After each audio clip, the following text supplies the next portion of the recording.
Bonjour à tous, merci de nous rejoindre au Parlement européen de Strasbourg. Finirons-nous l'année 2016 à 28 États membres ou bien à 27 sans la Grande-Bretagne?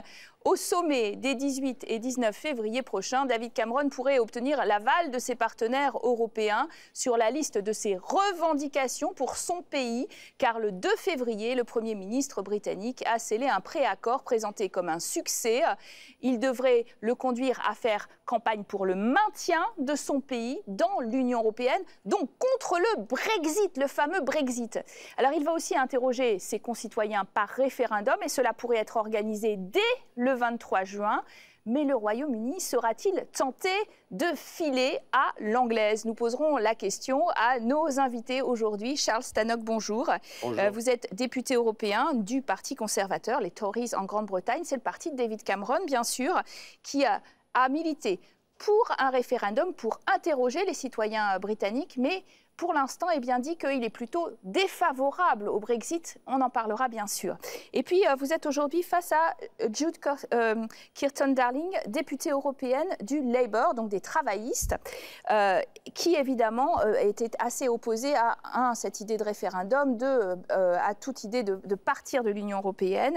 Et vous êtes à côté aujourd'hui d'un Français, Philippe Juvin, qui s'intéresse beaucoup à votre pays de très près et qui, pour le Parti populaire européen, eh bien, s'inquiète des conséquences de tout ce débat autour du rôle de la Grande-Bretagne dans l'Union européenne. Alors, est-ce que vous diriez que ça se présente bien, ce référendum, Monsieur Tannock? Écoutez, à mon avis, c'est probable maintenant qu'il y aura un accord final en février et que le référendum sera 23 juin. Ça, c'est mes pensées maintenant. Et aussi, je crois que je suis fier de ce qu'il a fait, M. Cameron et son équipe, parce que c'est un succès. Tous les 4 questions principaux ont été adressées dans le document. C'est un accord provisoire. Il y aura beaucoup de négociations qui seront faites dans les prochaines 2 semaines. Et moi, je suis prêt à justifier le document et de commencer la campagne pour que le Royaume-Uni reste dans l'Union européenne. Est-ce que ce n'est pas plutôt un piège politique qui s'est refermé sur David Cameron, qui a lancé cette idée d'un référendum s'il était réélu en 2015, talonné par les plus eurosceptiques, UKIP, un parti donc encore plus eurosceptique, et même les Tories eurosceptiques dans son parti, c'est en train de se refermer ce piège? Oui, tout à fait. En fait, Cameron a seulement donné ce référendum comme idée pour essayer de donner la viande à l'eurosceptique le plus chargé dans son propre parti. Et en face d'une attaque UKIP, il a vu comme une attaque sur le Tories, il n'a pas vraiment eu envie de faire un référendum. Il n'a pas attendu que les Tories gagneraient l'élection cette fois-ci avec une majorité. Il attendait que ce serait encore une coalition avec une partie ou une autre et qu'il y aurait une manière d'échapper. Après l'élection, c'était clair qu'on doit avoir un référendum. Et en fait, si je suis honnête, c'est une situation que Cameron a créée pour lui-même. Et qui est dangereuse, vous dites. Ça pose des énormes dangers pour notre pays et pour toute l'Europe, en fait. Philippe Juvin, vous aimez les Britanniques et donc vous souhaitez qu'ils restent, vos collègues qui restent au Parlement avec vous, surtout parce que c'est bien de ça dont il s'agit aussi. Mais comme tous les Européens et comme tous les Français, moi j'adore les Britanniques, qui font partie de notre histoire, la civilisation de la Grande-Bretagne a éclairé l'Europe. Donc, puis la France ne serait pas la France s'il n'y avait pas eu Jeanne d'Arc, Trafalgar et Waterloo. Donc, vous savez, nous sommes très liés. Non, le véritable sujet, c'est que nous, on veut que vous restiez. Mais si vous voulez partir, partez. On vous le dit très franchement. Nous n'allons pas vous offrir tout ce que vous voulez parce que vous le demandez. La Grande-Bretagne, je rappelle, a beaucoup déjà d'éléments qui lui permettent de se distinguer. Vous n'êtes pas dans l'euro, vous n'êtes pas dans Schengen, vous n'êtes pas dans plein de choses.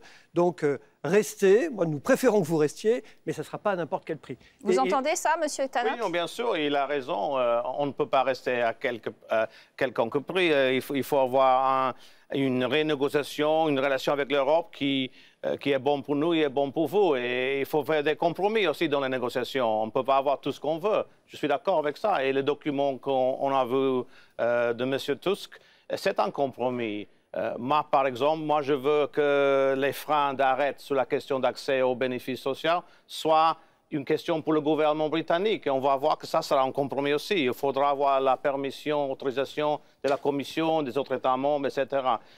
Mais pour être sincère, à mon avis, au moins 80% de la population britannique a déjà décidé sa position, même avant le document. Oui, mais pour l'instant, il a décidé de sortir. Les sondages il y a 40% qui veulent quitter et quel que soit l'accord, ça ne fait aucune différence. Il y a 40% qui resteront avec les... Donc, vous espérez faire campagne et convaincre le reste. Les 20% dans le milieu, moi, je fais les campagnes pour les convaincre des bénéfices de Vous êtes d'accord avec cette analyse? Mais je ne suis pas convaincue que l'accord que Cameron a amené va vraiment convaincre le 20% qui restent en jeu. Je crois que c'est la plus grande question, la question de notre économie, notre sécurité, notre place dans le monde qui va convaincre le 20%. Et ça, c'est beaucoup plus large que les 4 points que Cameron a apporté de la négociation avec Tusk. Mais il y a un point que j'aimerais bien revenir là-dessus, c'est la question de l'effet sur les autres pays européens. On ne peut pas partir sans faire dommage aussi à les autres. Je crois qu'il y a certains sur le continent qui disent « Ah, le Royaume-Uni, c'est un enfant terrible dans les classes, il faut sortir les classes et puis la classe serait tranquille. » Mais après 40 ans de faire un divorce, ça fait toujours le dommage sur le deux côtés. Ça va nous faire du mal. Vous entendez ça, M. Juvin, il faut regarder ça en face aussi. Donc, c'est vrai qu'il faut avoir un compromis. Il faut avoir... Personne ne peut tout gagner. C'est une relation, nos relations européennes. Donc, il faut avoir un compromis, mais il ne faut pas croire que si on part, que la France et les autres pays européens ne seront pas affectés. Réponse à ça, vous entendez quand même ce qui est... La réalité, madame, c'est que personne ne sait quelles seront les vraies conséquences du Brexit. Ni pour vous, ni pour nous. Non, moi, je sais vrai. que pour vous, vous représentez 1% de la population mondiale. Moi, je pense que vous ne pouvez pas peser sur les affaires du monde, même quand on est à la Grande-Bretagne, quand on est seul avec 1% de la population. Quels seront les effets sur les autres pays de l'Europe? En réalité, on ne sait pas. Probablement, vous avez raison, il y aura des effets délétères. Mais il y aura aussi des effets positifs, il faut aussi se le dire, parce que ça peut aussi permettre à certains de se dire finalement nous allons reconcentrer l'Europe qui s'est élargie d'une manière inadaptée. Donc ne croyez pas que les effets ne seront que négatifs pour nous. On peut y voir des effets positifs. Et enfin, en tant que Français ou en tant qu'Allemand, il est évident que mécaniquement la sortie du Royaume-Uni de l'Europe va redonner un coup de balancier vers la puissance allemande et française. Et oui, mais on sait très bien qu'on peut en avoir des bénéfices. Beaucoup des petits pays ne sont pas contents avec ça. Le Portugal, la Pologne, ce pays-là, ils ne sont pas contents d'avoir en Europe dominée par deux puissances. Mais bien sûr, c'est bien le sujet. Ils veulent qu'on est là pour être une balance. Que la France et l'Allemagne peuvent avoir des intérêts à votre sortie. Donc ça signifie que le discours qui consiste à dire « attention, si nous sortons, nous allons vous faire du mal » et donc accepter nos conditions ne va pas... Vous entendez Charles Stanock qu'il est en train de souligner l'un des premiers points de l'accord qui est en effet les Britanniques réclament qu'il n'y ait pas d'intégration plus poussée dans l'Union européenne pour eux, qu'il n'y ait pas d'une union toujours plus étroite et qu'ils en soient exemptés. Mais les autres, certains autres, et dont la France et la Grande-Bretagne... Écoutez, c'est absolument essentiel. Si la zone euro va survivre, il faudra avoir plus d'union politique, économique, fiscale, etc. C'est inévitable, ça. On ne fait pas partie de l'euro. Et on leur dit bonne chance avec votre projet qui est très fragile. Mais le Royaume-Uni veut être semi-détaché, mais encore membre. Parce que si on n'est pas membre, à mon avis, c'est une faiblesse pour le Royaume-Uni, aussi pour le reste de l'Europe. En fait, c'est plutôt le conservatif qui veut être semi-détaché de l'Europe. C'est une question au sein de la partie conservative, cette discussion de le rapprochement et le fédéralisme. C'est pour les autres partis britanniques, c'est vraiment pas une question. On voit ça comme un débat idéologique. Écoutez, votre leader, M. Corbyn, n'est pas un fédéraliste européen, il est eurosceptique traditionnellement. L'extrême gauche, son parti n'est pas d'accord avec une Europe. Il y a les endroits qu'on veut qu'il y ait plus d'Europe. Et aujourd'hui, dans la situation qu'on a la plus grande crise depuis la Deuxième Guerre mondiale de migrants et de réfugiés, c'est clair que qu'on doit avoir les coopérations plus renforcées dans certains sujets. C'est la question de l'Eurozone. C'est clair que nous ne sommes pas dedans, on n'a pas envie d'être dedans, et donc on doit avoir une solution qui est aussi bien pour nous que pour les Suédois, les Danois et les autres pays qui sont dehors de l'Eurozone. Alors, progressons dans le débat justement sur les demandes qui paraissent les plus inacceptables et penchons-nous aussi de plus près sur les faits et gestes de David Cameron, ce Premier ministre qui doit convaincre ses électeurs britanniques et puis les Européens aussi de l'opportunité de sa démarche et puis de l'intérêt pour la Grande-Bretagne de rester membre de l'Union européenne. Toute dernière nouvelle du front du Brexit, tout de suite. Séance très animée à la Chambre des communes, David Cameron s'y attendait. Sa tâche n'est pas évidente, défendre le projet d'accord avec l'Union européenne, censé éviter un Brexit, une sortie de la Grande-Bretagne de l'UE. Pour le Premier ministre britannique, l'accord sera gagnant ou ne sera pas. La question n'est pas le Royaume-Uni pourrait-il réussir en dehors de l'Union européenne, c'est comment nous pourrons avoir le plus de succès, comment la Grande-Bretagne pourrait être la plus prospère, créer le plus d'emplois. J'ai toujours dit que les meilleures réponses à ces questions peuvent être trouvées à l'intérieur d'une Union européenne réformée. Mais je le redis, si nous ne pouvons assurer certains changements, je n'exclus aucune option. Les critiques contre David Cameron n'ont pas tardé à fuser, particulièrement acerbes du côté des eurosceptiques, y compris dans son propre camp.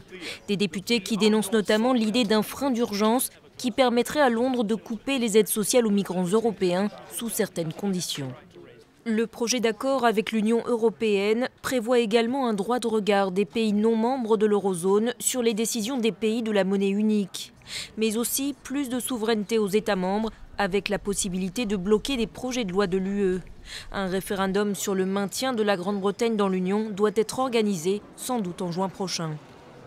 Oui, donc on voit David Cameron multiplier les rendez-vous pour convaincre ses homologues avant le sommet très important du 18-19 février, sommet européen sur ces fameuses conditions britanniques, avec bien sûr quelque chose qui a particulièrement fait grincer des dents. Vous le mentionniez au début, le mécanisme de sauvegarde baptisé frein d'urgence qui permettrait de suspendre les allocations des Européens qui travaillent au Royaume-Uni pendant les 4 premières années de travail si les services publics subissent une pression exceptionnelle, et ça s'appliquerait tout de suite sur la Grande-Bretagne. Est-ce que ça n'est pas un peu discriminatoire quand vous le présentez? C'est un peu discriminatoire et je suis d'accord avec ça parce qu'on a eu 300 000 immigrants qui sont arrivés au Royaume-Uni et une portion de ça, c'est une attraction très forte de notre système social qui est très généreux parce que ce n'est pas contributoire. On arrive du premier jour, on a droit à des interventions pour aider à avoir accès à une maison, on a des aides pour les enfants, tout ça. Y compris les enfants qui ne sont pas sur le territoire britannique. C'est différent du système français. Et aussi sur le territoire d'origine. Alors on paye des bénéfices sociaux aux Polonais qui ont leurs enfants qui restent en Pologne. Alors, ça, c'est absurde, c'est pas acceptable pour nous. Monsieur Juvin, parce que je vous vois réagir, il y a aussi beaucoup de Français en Grande-Bretagne. Bien sûr, mais la réalité, c'est qu'il y a beaucoup de théâtre dans cette affaire entre Cameron et les institutions européennes, parce que ce qu'on est en train de donner, entre guillemets, aux Britanniques, ça existe déjà, pardonnez-moi. Déjà, les États, la France, la Grande-Bretagne, l'Allemagne, peuvent décider de réduire les aides sociales à des étrangers communautaires ou pas, sur leur territoire, qui ne participent pas à la vie économique. La Cour l'a déjà dit, on peut le faire, sauf que les États ne le mettent pas en œuvre. Alors là, on est en train de monter une pièce de théâtre en disant à Cameron, vous pouvez le faire de manière très solennelle, mais il peut déjà le faire, sauf qu'il ne le fait pas. Quand je dis Cameron, c'est pareil chez Hollande.